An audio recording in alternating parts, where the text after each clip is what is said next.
बिस्मिल्लाहिर्रहमानिर्रहीम, अस्सलाम वालेकुम। आप देख रहे हैं program capital live with Anika. मैं हूं आपके साथ अनीका निसार। नाज़रीन, कल नेशनल असेंबली ऑफ पाकिस्तान की कार्रवाई देखते हुए पाकिस्तान के हर शहरी का सर शर्म से झुक गया, क्योंकि एक ऐसे ऐवान के अंदर जिसको पार्लिमानी ऐवान और तकद्दुस और तमद्दुन और पता नहीं किन किन अलकाब से नवाजा जाता है, वो एक ऐसी जगह बनी रही जहां ऐसी गालियां बकी गईं जो कि आप गली मोहल्लों में भी सुनना पसंद नहीं करेंगे, जो कि आप किसी मर्द के मुंह से तो दूर की बात, किसी औरत के मुंह से तो दूर की बात, किसी भी इंसान के मुंह से सुनना पसंद नहीं करेंगे। लेकिन कल ऐसा हुआ, एक ऐसी छत तले हुआ जिसके ऊपर अस्माउल हुस्ना लिखे हुए हैं, ऐसी किताबें हथियार के तौर पर फेंकी गई जो बिस्मिल्लाहिर्रहमानिर्रहीम से शुरू होती हैं। अल्लाह ताला के नाम की जो डिसरिस्पेक्ट की गई वो तो अपनी जगह पर मौजूद, उसके ऊपर तो हम सबको शर्मसार होना ही चाहिए। लेकिन सवाल ये पैदा होता है कि क्या इन तमाम पार्लियामेंटेरियंस को, हुकूमती बिलखुसूस और ऑपोजिशन बिलउमूम के पार्लियामेंटेरियंस को हम अपना नुमाइंदा बनाकर पार्लियामेंट में इसलिए भेजते हैं ताकि वो माँ बहन की गालियां दें, एक दूसरे से बदतमीजी करें, बदतहजीबी करें, बजट जिसकी प्रिंटिंग के ऊपर पाकिस्तानी अवाम का पैसा लगा होता है उसको एक हथियार के तौर पर इस्तेमाल करें। वो सेशन जिस हर सेशन के ऊपर बिल्ड एक्ट के मुताबिक तकरीबन 1 करोड़ रुपया लगता है, उस 1 करोड़ रुपए को इसी तरह हवा में उड़ा दें। लेकिन सोने पर सुहागा ये कि आज जब सेशन कंटिन्यू होना था तो इससे पहले स्पीकर कौमी असम्बली की वज़ीर आज़म इमरान खान से मुलाकात हुई और उसके बाद वज़ीर आज़म इमरान खान से मुशावरत के बाद 7 अराकीन, जिनके अंदर से 3 PTI, 3 PMLN और 1 पीपल्स पार्टी के अरकान थे, उनको उनकी जो रुकनियत है और उनकी जो एंट्रेंस है वो बैन कर दी गई नेशनल असेंबली के अंदर। इसके बाद कहा यह गया, जब असेंबली शुरू हुई तो होना बेसिकली ये था कि शहबाज शरीफ साहब की स्पीच आज मुकम्मल होना थी, लेकिन स्पीकर कौमी असम्बली ने बजाय ये कि लीडर ऑफ अपोजिशन की स्पीच मुकम्मल हो, उन्होंने कहा कि ये सेशन एडजर्न करता हूं तब तक जब तक 6 मेंबर ट्रेजरी के और 6 अराकीन अपोजिशन के मिलकर बैठकर इस बात का तयन नहीं करते कि हम लोगों ने किस तहजीब और तमद्दुन के तई और किस तहजीब और तमद्दुन के को देखते हुए, सामने रखते हुए कौमी असम्बली की कार्रवाई को आगे बढ़ाना है। उसके बाद 4 रुकनी हुकूमती अराकीन की एक कमेटी गई जो कि फॉर्मल नहीं थी, अपोजिशन से बात करना चाहिए, लेकिन अपोजिशन ने बात करने से मना कर दिया कि कल की हरकत के बाद, हुकूमती हरकत के बाद हमारा बात करना अभी मुनासिब नहीं है। 2 SAPMs उसमें शामिल थे और 2 इत्तेहादी जमातों के अराकीन शामिल थे। साथ ही साथ अपोजिशन ने यह भी डिसाइड किया कि हम कौमी असम्बली के स्पीकर के हवाले से एक तहरीके अदम एतमाद लेकर आएंगे। अब होता क्या है, इस हवाले से डिस्कशन करेंगे। आज हमारे साथ जो मेहमानान मौजूद हैं मैं उनका तारुफ करवा दूं। नासिर बेग चुगताई साहब, very senior journalist and analyst, बहुत शुक्रिया NBC आपने ज्वाइन किया। इसके साथ साथ हमारे साथ मौजूद होंगी शज़ा ख्वाजा साहिबा जो कि MNA है PMLN की, और सुमेरा शाम साहिबा चेयरपर्सन है women and child safety standing committee KPK assembly की। तीनों से बात करेंगे लेकिन एक ब्रेक के बाद। Welcome back after break. सबसे पहले वही जो कल हुआ और उसके बाद जो आज हुआ, नासिर बेग चुगताई साहब की तरफ ही सबसे पहले चलते हैं। NBC आज स्पीकर कौमी असम्बली आते हैं, सुबह वज़ीर आज़म साहब से मुलाकात होती है, उसके बाद 7 अराकीन को मुअत्तल करने की and till further notice and till further orders national assembly में एंटर ना होने की हिदायत दी जाती हैं। और उसके बाद नेशनल असेंबली में आते हैं स्पीकर असद कैसर, वो कहते हैं कि जी तब तक जब तक हुकूमत और अपोजिशन में मामला तय नहीं पा जाते कि तमीज़ से तहजीब के दायरे के अंदर नेशनल असेंबली की सेशंस को चलाना है, तब तक मैं इस मामले को एडजर्न करता हूँ, इस सेशन को भी एडजर्न करता हूँ। NBC, क्या स्पीकर ने जो लाहे अमल इख्तियार किया वो लाहे अमल दुरुस्त था? उनको इसी तरह करना चाहिए था या कोई मुख्तलिफ तरीका अपनाना चाहिए था? अनिका, देखिए, हम लोग बरसों से देखते आ रहे हैं असम्बली कार्रवाई और जमहूरी, नीम जमहूरी और आमराना असम्बलियाँ भी देखते आए। हमने फ़खर इमाम साहब को भी देखा है, मिराज खालिद साहब को भी देखा है, साहबजादा फ़ारूक को भी देखा है और फहमीदा मिर्ज़ा को भी देखा है। और ये सब लोगों ने जब स्पीकर बने तो अपनी पार्टी वाबस्तगी मुअत्तल कर दी थी।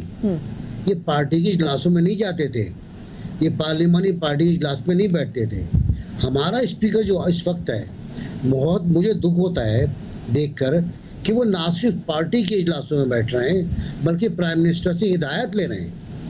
आज उन्होंने बिलावल भुट्टो को फोन किया प्राइम मिनिस्टर से पूछ के, प्राइम मिनिस्टर का जी आप कर लें, आप बात कर लें आप। आज उन्होंने एक वक्त भेजा अपोजिशन के पास ज़ाब्ते अखलाक की तैयारी के लिए, वो प्राइम मिनिस्टर से पूछ के किया। और यकीनन जो लोग निकाले गए हैं पार्लियामेंट से, वो भी प्राइम मिनिस्टर ने मंजूर किया होगा। असद उमर साहब में इतना दमखम नहीं है जो मैं देखता हूँ, वो अपनी रूलिंग वापस ले लेते हैं। जब सरकारी पार्टी इतराज करती है तो अपनी रूलिंग वापस ले लेते हैं वो।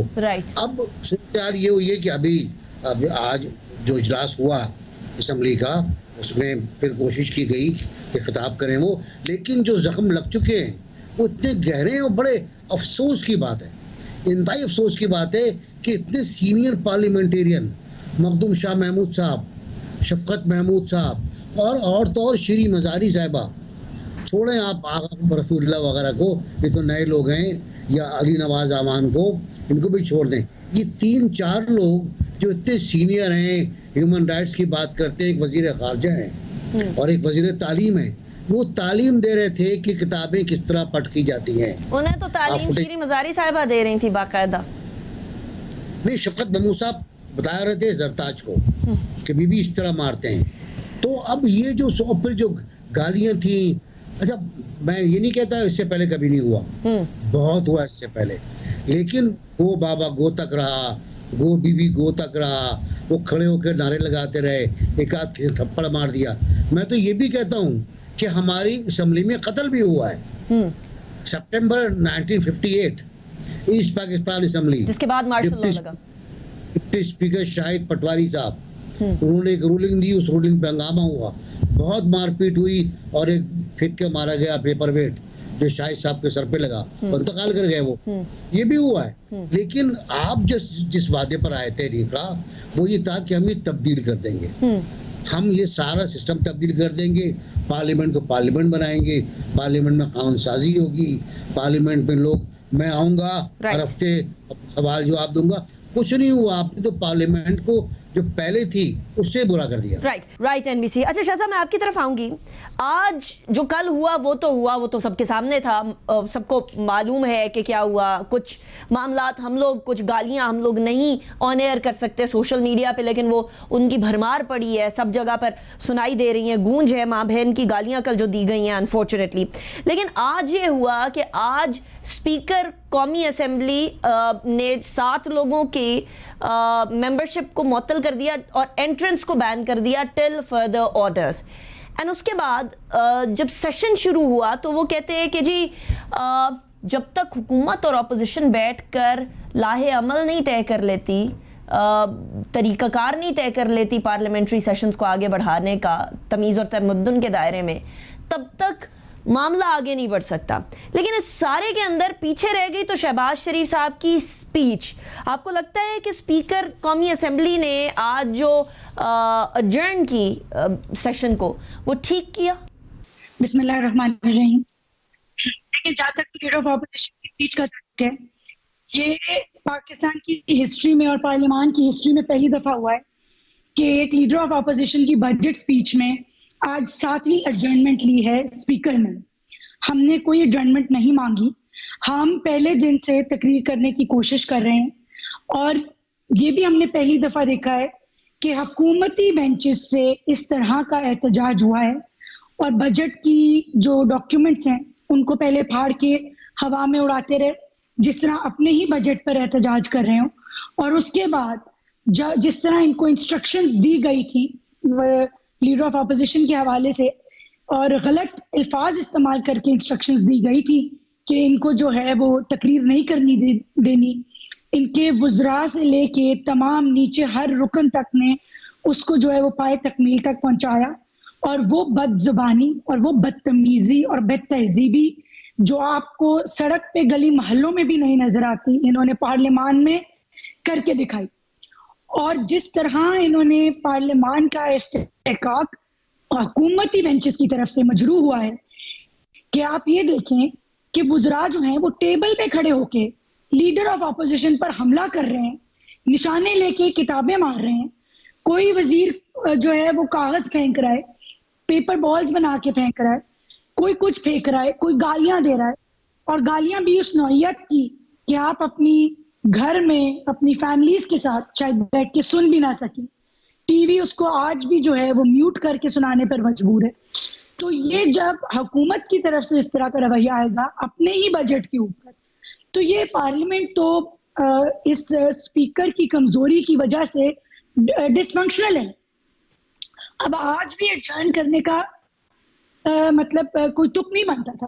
आपको चाहिए आप स्ट्रांगली हाउस चलाएं और इंश्योर करें कि लीडर ऑफ ऑपोजिशन जो है वो अपनी तकरीर बाइज्जत तरीके से मुकम्मल कर सके।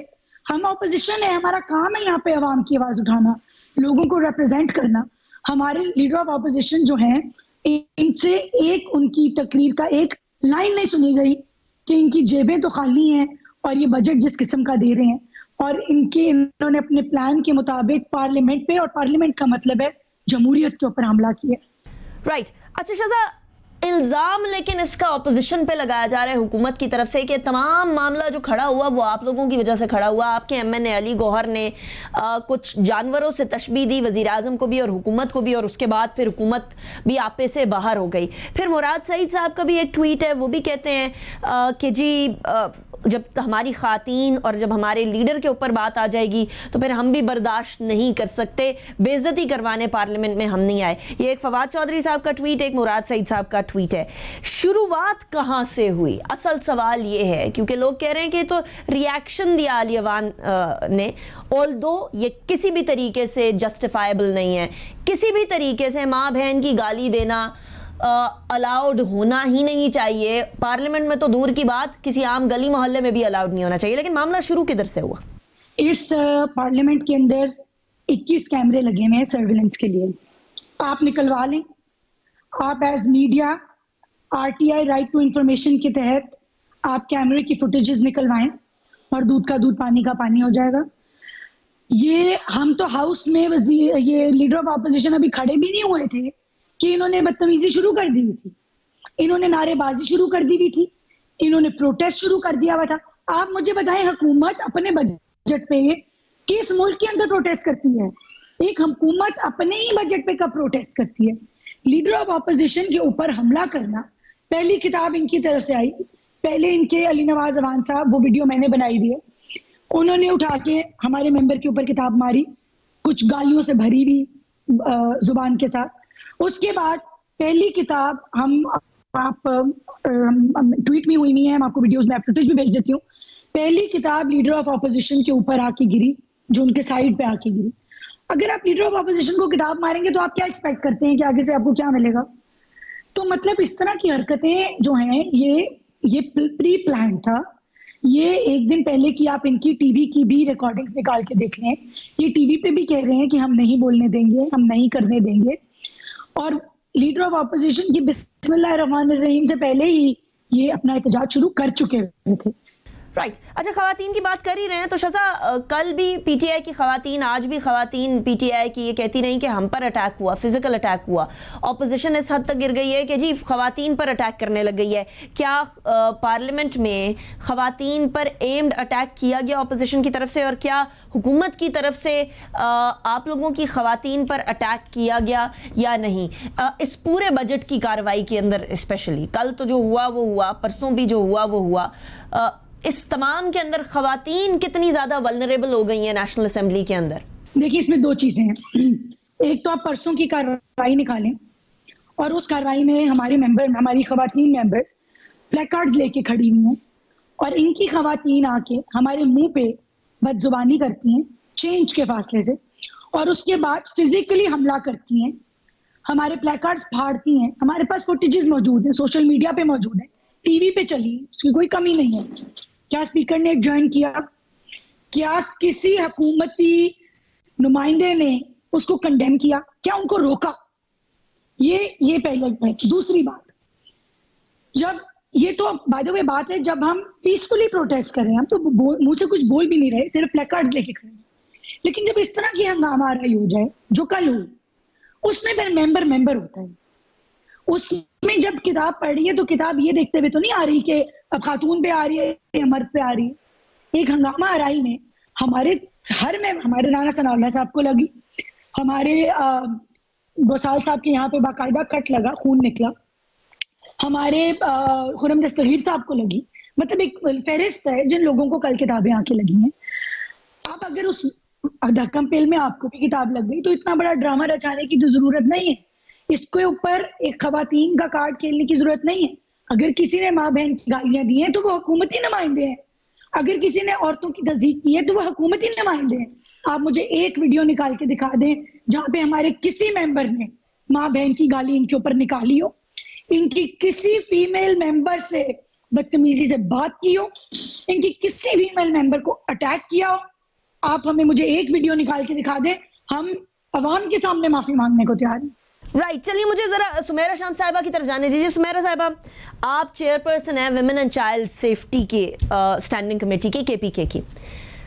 कल नेशनल असेंबली में जो आपने देखा वो केपीके की रिवायात के और पाकिस्तान की ओवरऑल रिवायात के बिल्कुल बरक्स है। कोई माँ बहन की गालियां नहीं देता इस तरह से, गली में भी कोई दे तो उसको भी शट अप कॉल दी जाती है बुजुर्गों की तरफ से, औरतों की तरफ से, तमीज़ वाले लोगों की तरफ से। तो ये तो नेशनल असेंबली थी। क्या अगर इस तरह से लीडरान की तरफ से इस तरह की गलीज गालियां सुनने में आए, ऑपोजिशन एंड गवर्नमेंट बोथ, तो इसका ओवरऑल सोसाइटी पे इम्पैक्ट क्या पड़ता है? विमेन सेफ्टी पे, चाइल्ड सेफ्टी पे इम्पैक्ट क्या पड़ता है? क्या सोसाइटी एक नेगेटिव डगर पर नहीं चल पड़ती? जी बिल्कुल, आपकी बात बिल्कुल सही है। इससे इम्प्रेशन जो हमारा जाता है सोसाइटी में, और मेरे ख्याल से मेनली जो हमें बीइंग फीमेल पार्लियामेंटेरियन में कहूँगी हमें बैरियर्स होती है कि ख़वातीन सियासत में क्यों नहीं आती। तो इस तरह की लैंग्वेज अगर यूज़ होंगे तो उससे इम्प्रेशन ही ऐसा जाता है कि सियासत में सब कुछ यही हो रहा होता है, प्रोडक्टिव कुछ नहीं होता। लेकिन अखलाकियात की बात की जाए तो मैं हर जगह ये एंडोर्स करती हूँ। मैं डॉक्टर भी हूँ मेडिसिन की, और मैं कहती हूँ कि डॉक्टर्स को भी एथिक्स पढ़ाई जाए, पॉलिटिशियंस को भी एथिक्स पढ़ाई जाए, और सबको इस तरह से वो। लेकिन ये बात है अगर हम सब लोगों को पढ़ाने पे आ जाए तो काम कौन करेगा साथ में। वुमेन पार्लियामेंट्री कॉकस की मैं चेयरपर्सन हूँ। हमारे साथ जो पार्लियामेंटेरियंस होती है वो ट्रेजरी बेंचेस की भी है, अपोजिशन बेंचेस की भी है, रिप्रेजेंटेशन हमने हर एक पार्टी की दी होती है। और इस तरह से अगर कुछ भी हमारी प्रोविंशियल असेंबली में अल्हम्दुलिल्लाह आज तक ऐसे कोई वो नहीं आए। और असद कैसर साहब वहाँ भी अच्छा खासा लीड कर चुके हैं जब पीटीआई की उधर कोलेशन में गवर्नमेंट थी। लेकिन असद कैसर साहब को तो अभी कहा जा रहा है कि ना वो शहबाज शरीफ साहब की तकरीर करने दे रहे हैं। केपीके असेंबली में आप कह रही हैं अच्छा खासा लीड किया उन्होंने, लेकिन यहाँ आकर उनके ऊपर इतने सवाल उठाए जा रहे हैं कि वो एक इंडिपेंडेंट स्पीकर के तौर पर नहीं आ रहे। अब तो अपोजिशन अदम एतमाद की तहरीक लाने लगी असद कैसर साहब पे, तो क्या तब्दील हो गए वो? नहीं जी, बिल्कुल ऐसा भी नहीं है। आपने भी सुना होगा, मैंने भी सुना है, कल जो प्रोवोक जारी था अपोजिशन की तरफ से भी और वो भी हो रहा था, हमारे बेंचेस की तरफ से भी रिएक्शन किया। असद कैसर साहब को मैं अप्रिशिएट करूँगी, वो तहम्मुल से उनको बार बार कह रहे थे कि आपको भी मौका दिया जाएगा, आपको भी मौका दिया जाएगा। हमारा एक कॉन्सेप्ट बनता चल रहा है, अगर हम इंटरनेशनल उस पर देख ले तो अपोजिशन को चाहिए कि वो क्रिटिसिज्म करे, लेकिन वो प्रोडक्टिव क्रिटिसिज्म हो, ना कि सिर्फ शोर और गाली और गलोच उस तक आए। हमारी केपी असेंबली में भी ऐसा होता है, जब एक पार्लिमानी पार्टी का लीडर उठ के बात करता है तो उनके जो एमपीज़ होते हैं उनको टाइम उस तरह से नहीं मिलता। हमारी अपनी स्पीकर साहब से हमारी रिजर्वेशंस होती है कि सिर्फ अपोजिशन को टाइम क्यों मिलता है। हम भी बोलना चाहते हैं, हम भी हल्कों को रिप्रेजेंट करते हैं, हम ख़वातीन के लिए बोलना चाहते हैं। लेकिन ये एक इंप्रेशन दिया जा रहा है कि अगर ट्रेजरी बेंचेस से एक बंदा बोलेगा रिस्पॉन्स में, अपोजिशन वाले 5 बोलेंगे, तो ये फिर नॉमिनेशन होनी चाहिए, क्योंकि सबने बोलना होता है। लिमिट भी ऐसी कुछ होनी चाहिए कि किसी ने 6 मिनट्स तक बोलना है या किसी ने क्या बोलना है, और अगर बजट हो रहा है तो बजट पे बात होनी चाहिए। अच्छा एनबीसी, अब सवाल ये पैदा होता है कि खातीन की इज्जत, एक तो पार्लियामेंट के अंदर माँ बहन की गालियां दिए जाना, ये एक बहुत ही शर्मनाक बात थी, जो कि हुकूमती तरफ से भी हम लोगों ने बाकायदा वीडियो बनी हुई देखी और दूसरी तरफ अपोजिशन से भी आवाज़ें सुनाई दे रही थी। लेकिन जो मलिका बुखारी हैं उनकी आंख को चोट लगी। इसी तरीके से अता तारर साहब ने एक और ट्वीट किया जहां उनके एमएनए की आंख पे ज़ख्म आया हुआ था नीचे।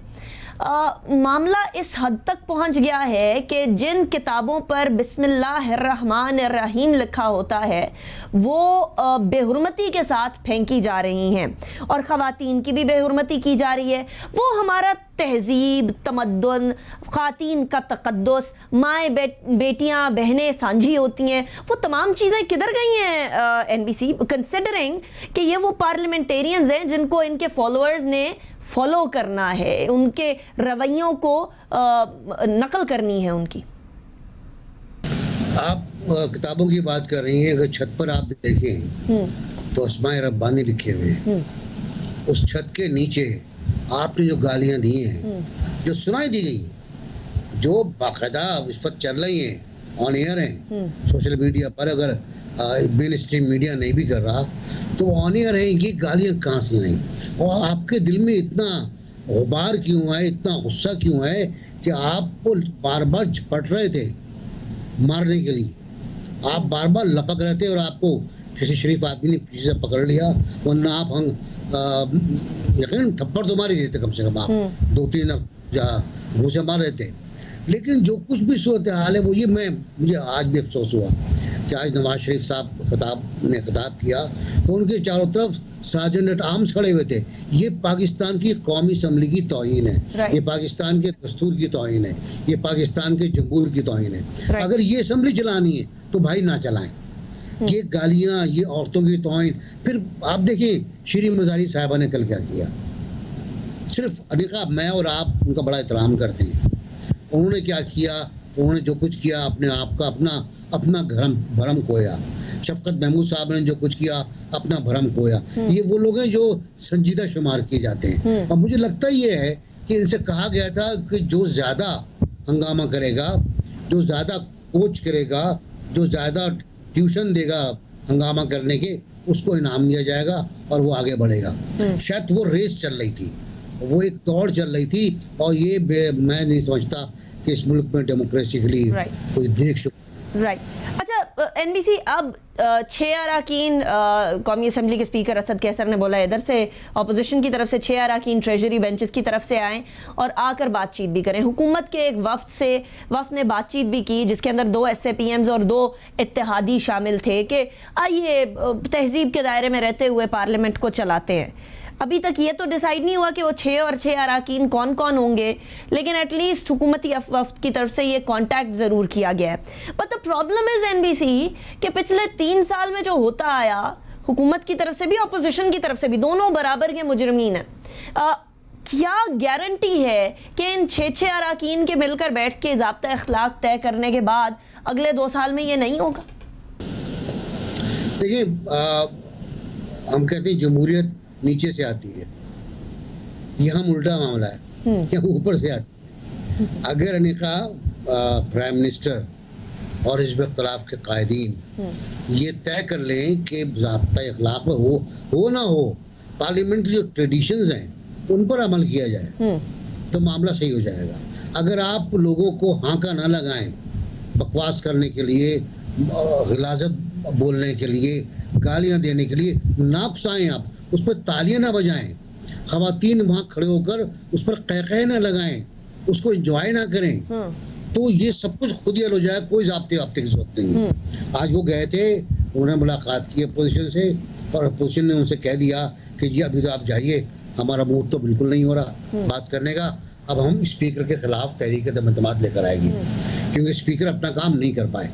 और मैं समझता ये हूँ, मैंने तो 1 साल पहले कहा था कि स्पीकर का इनमें वो नहीं है, सलाहियत नहीं है। ये तंबाकू वगैरह के मामला हैं इनके। स्पीकर की सलाहियत आपको नज़र आ जाती है 2-1 इजलास के बाद। जो स्पीकर परमिशन लेता हो किसी काम की, वो स्पीकर नहीं होता, वो सार्जेंट एट आर्म्स हो सकता है। राइट। अच्छा, मसला ये है कि पार्लियामान इस तरह से चल नहीं सकती है जिस तरीके से कल हुल्लड़बाजी हुई, जिस तरीके से कल गालम गलोच हुई, बदतहजीब गालियां बकी गई। वो गालियां हम टीवी पर ऑन एयर तो क्या ऑफ एयर भी लेना कभी गवारा नहीं करेंगे, ऐसी गालियां बकी गई।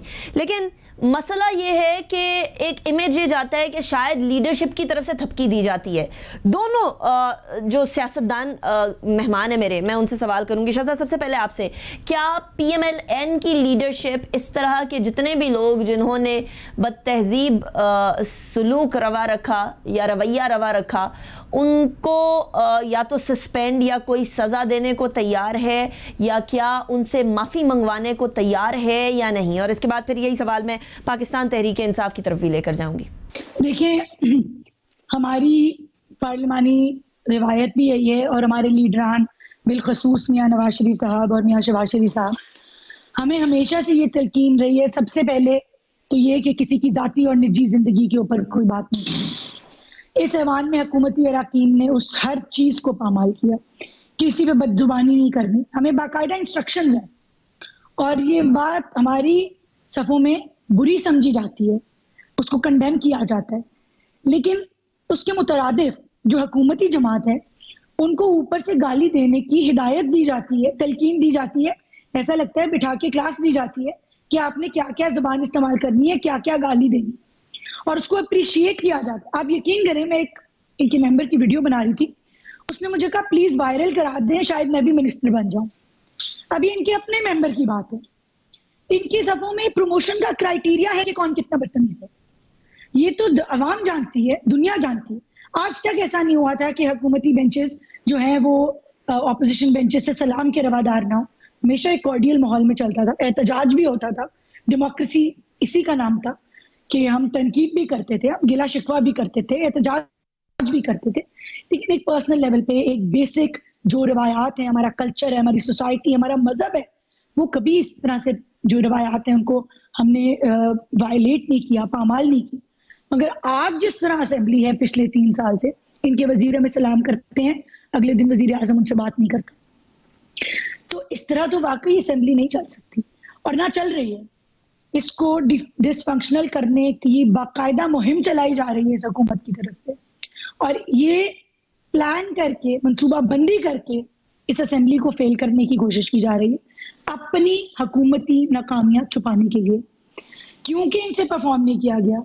राइट, चलिए मुझे जरा सुमेरा शाम साहिबा की तरफ जाने दीजिए। सुमेरा साहिबा, एक बात जो है सुमेरा साहिबा, वो कही जा रही है कि लीडरान को अब हरकत में आना पड़ेगा, अपोजिशन से जिन्होंने गालियां दी या जिन्होंने बदतहजीबी की उनको, और यहाँ से इमरान खान साहब को जिन मेंबरान ने गालियां दी, बिलखुसूस माँ बहन की गालियां दी उनको, और जिन्होंने बदतमीज़ी की उनको या तो पार्टी की रुकनियत मुअत्तल की जाए, या भारी जुर्माना दिया जाए, या अगली बार टिकट ना दिया जाए, या कोई ना कोई इस तरह का स्ट्रिक्ट एक्शन किया जाए ताकि हमारी सियासत के अंदर ये जो बदतहजीबी का आंसर इन्फिल्ट्रेट कर चुका है ये ख़त्म किया जा सके। क्या आपको लगता है खान साहब ये करेंगे, कंसिडरिंग कि अपोजिशन ये इल्ज़ाम लगा रही है कि जी खान साहब की ईमा पे ये सारा कुछ हुआ? नहीं, खान साहब की ईमा पे अपोजिशन तो बहुत कुछ कहेंगी और कहती भी है, इस तरह से हम भी इल्ज़ाम लगा सकते हैं कि या उनको प्रोवोक किया गया था या अपोजिशन के लीडरान ने कहा था कि आप लोग इस तरह से करें, तो वो तो कहने पे तो बहुत कुछ आ जाता है।